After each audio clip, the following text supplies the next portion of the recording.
Buenas tardes, doctor. Muy buenas tardes. Bueno, pues aquí con mucho ánimo. ¿Le parece si comienzo? Adelante, sí, ya. Bueno, también pues muchísimas gracias por la oportunidad, la invitación, doctor Sánchez Vázquez, y a todo, pues a todo su equipo que han estado pues al pendiente de todos nosotros. Les agradezco mucho. Y bueno, por supuesto, siempre es pues muy grato tener estas oportunidades para dialogar con profesores y con colegas, con estudiantes, en fin, ¿no? Con toda la audiencia que concurre pues a estos encuentros académicos nacionales e internacionales que usted con tanto ahínco pues siempre está impulsando ahí desde la UAP, ¿no? Yo lo celebro y le agradezco mucho la oportunidad una vez más de participar con ustedes.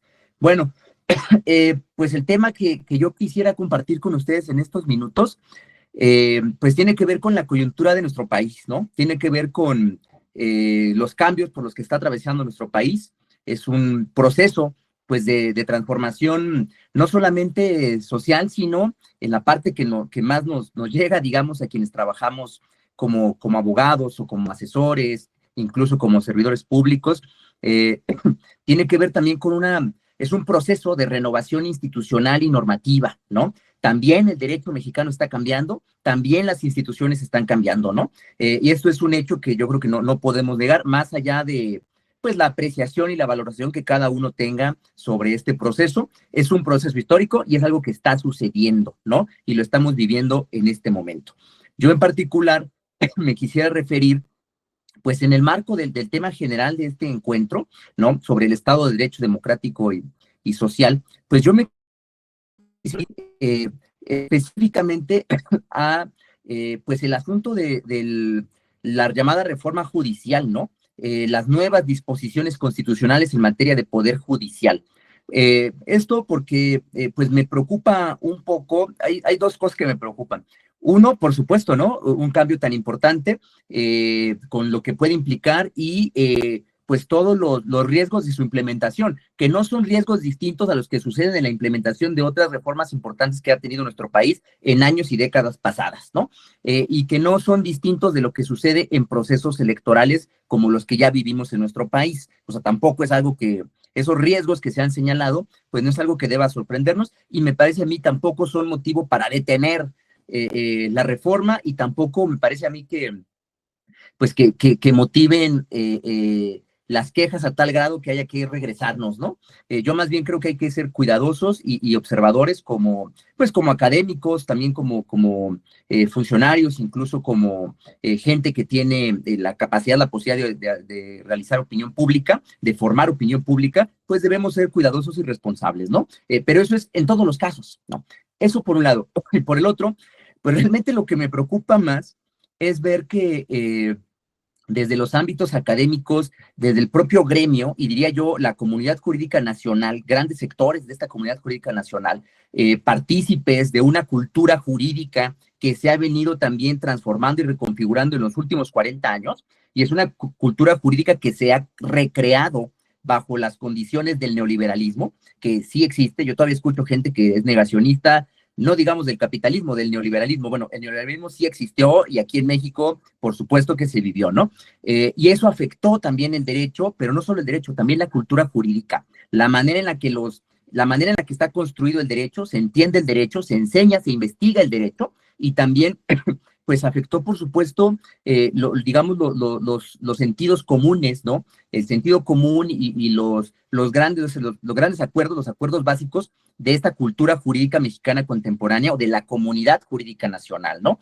Eh, lo que yo he estado viendo, pues escuchando y observando, pues a quienes realizan opinión pública y también algunas publicaciones que han salido y sobre todo, bueno, dándole seguimiento a noticieros e información que sale en redes sociales, me parece a mí preocupante que al interior de la comunidad jurídica mexicana, pues tachemos una reforma como esta, un cambio constitucional como este, que es, me refiero específicamente al tema del voto popular directo para elegir operadores judiciales, jueces, magistrados y ministros. Me parece muy preocupante que miembros destacadísimos de esta cultura jurídica nacional mexicana contemporánea, pues que todos los días y en sus libros y en sus publicaciones, sus intervenciones públicas durante años, pues se han llenado la boca hablando de democracia, ¿no?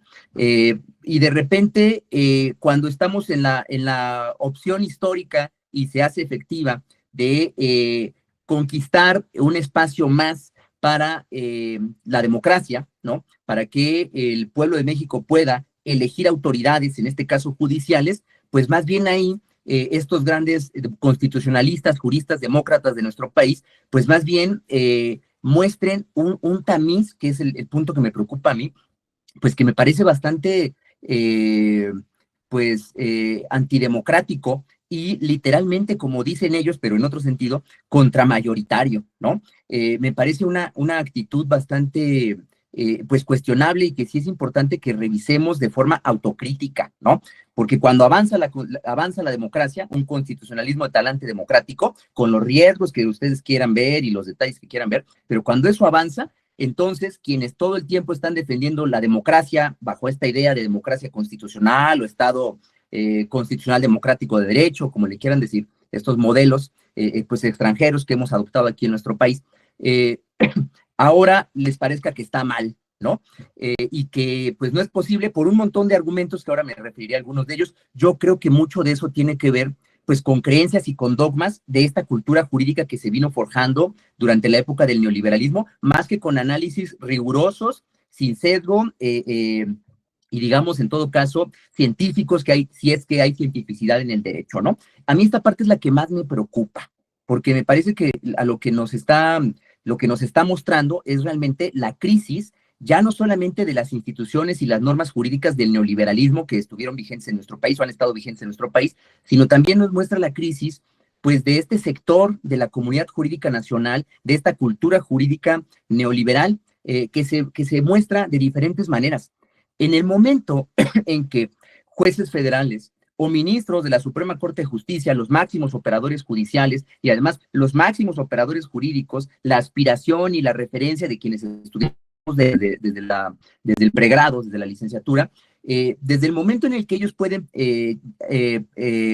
emitir resoluciones sin fundamentos claros, con motivos aparentemente políticos, o incluso un ministro de la Corte puede presentar un proyecto de sentencia sin fundamentos claros, haciendo marometas para poder justificar lo que plantea y además declarando públicamente que es un instrumento sujeto a la negociación política, pues a mí me parece que eso evidencia la crisis de esta cultura jurídica, pero también de la educación jurídica que se ha impuesto en nuestro país. Es una crisis de la argumentación jurídica. Tantos cursos por más de 20 años que se han impuesto en las facultades de Derecho sobre argumentación jurídica, trayendo grandes autoridades extranjeras a hablarnos y a adoctrinarnos sobre argumentación jurídica, y miren con lo que nos salen nuestros jueces federales, ¿no?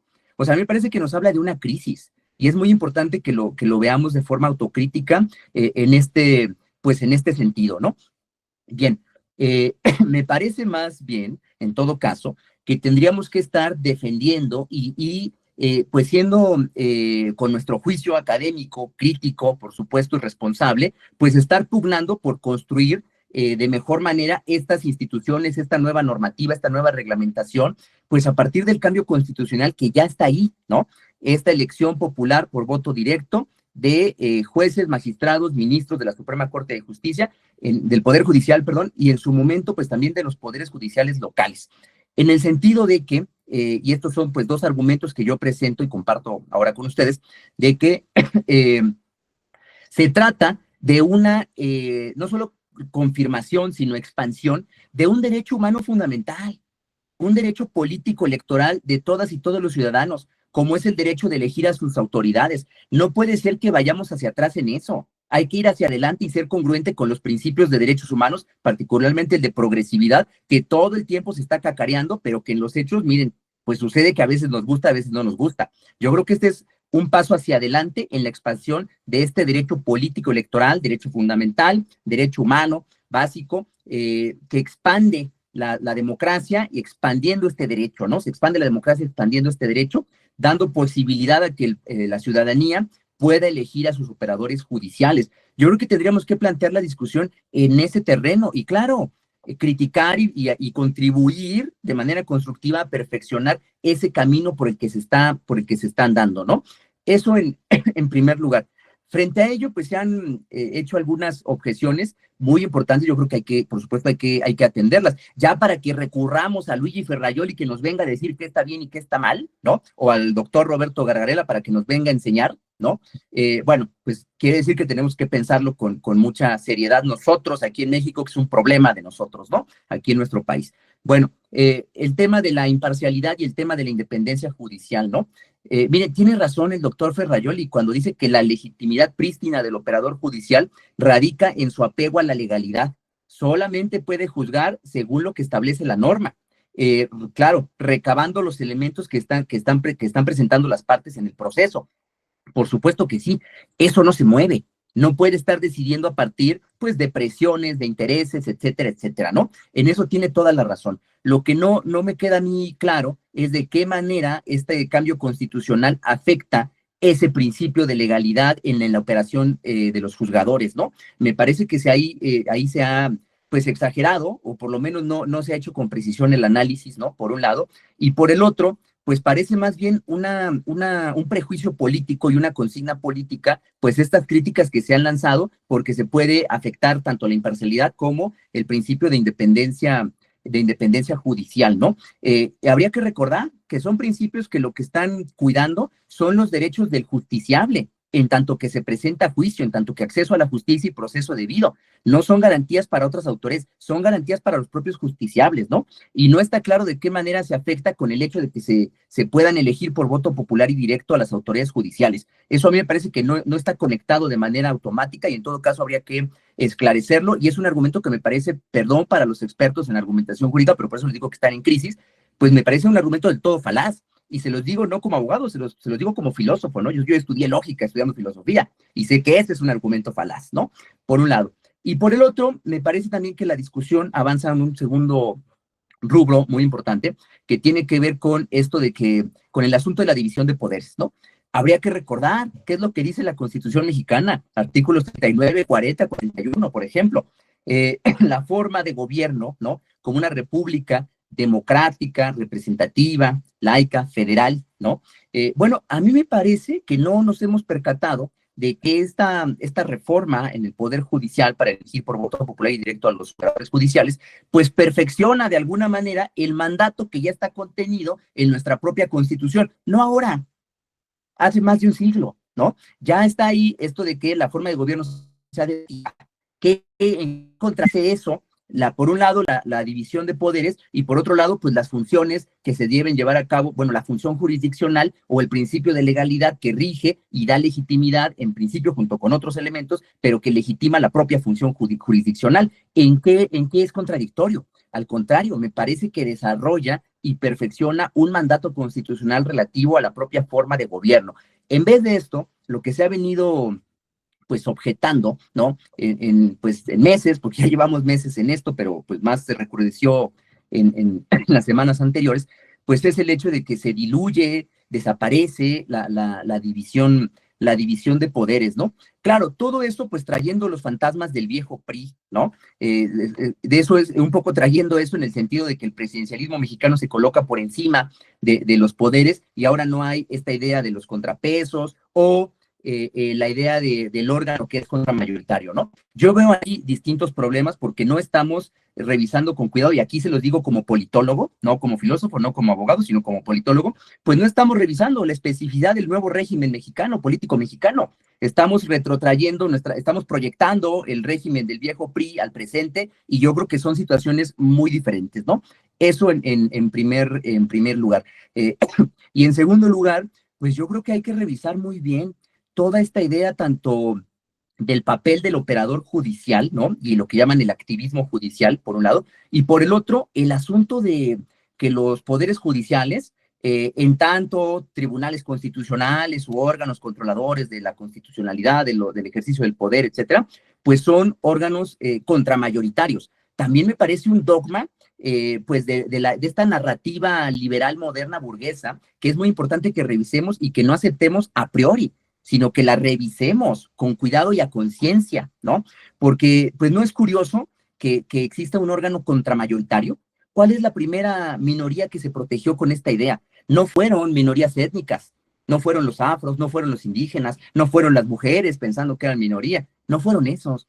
Fue la propia burguesía y los ideólogos y teóricos juristas de la burguesía los que diseñan esta idea de un órgano que es contramayoritario, porque la primera minoría que se quiere proteger es la minoría burguesa, es la minoría de los amos frente a las masas de los esclavos. Lo que hay detrás de eso, junto con las ideas o los dichos estos de que, pues si la gente no sabe ni escoger a sus parejas, ¿cómo va a escoger a sus jueces? ¿Cómo va a elegir a sus jueces? Lo que hay detrás de eso, realmente, es pues una posición realmente antidemocrática, literalmente contramayoritaria, pero sobre todo grandes prejuicios y un desprecio que me parece a mí completamente injustificable en este momento de la historia, respecto de las mayorías, respecto del pueblo. Hay gente que dice, bueno, eso del pueblo ni existe, ¿y qué es eso del pueblo? ¿No? Respecto de la gente de a pie, ¿no? Como si solamente aquellos que tuviesen ciertos ingresos, como si regresáramos al principio del constitucionalismo moderno, solamente algunos que tienen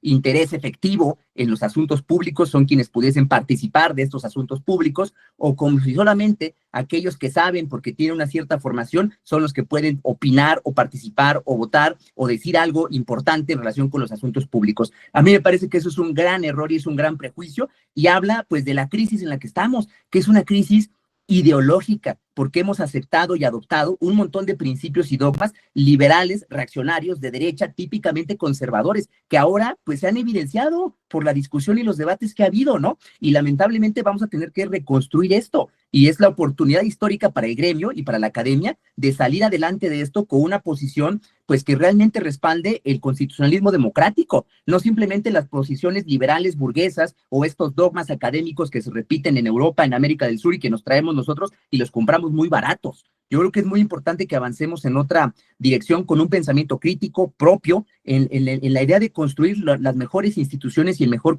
contexto jurídico pues para nuestro país en beneficio del pueblo de México, porque eso sí dice el artículo 39. ¿Cuál ideología? ¿Cuál política? Lo dice el artículo 39. La soberanía popular reside esencial originariamente en el pueblo. Todo poder público dimana de este y se instituye para su beneficio. Eso es en lo que tendríamos que estar pensando, no en todas estas pseudoteorías, grandes narrativas, conceptos que importamos, ¿no? O estas arengas y estos espectáculos bochornosos que están dando los autores extranjeros pronunciándose en contra del país. Gargarela diciendo que ya en Twitter nadie lo siga ni le hable si apoya la reforma judicial. Por favor, ¿esa es la posición de un académico serio?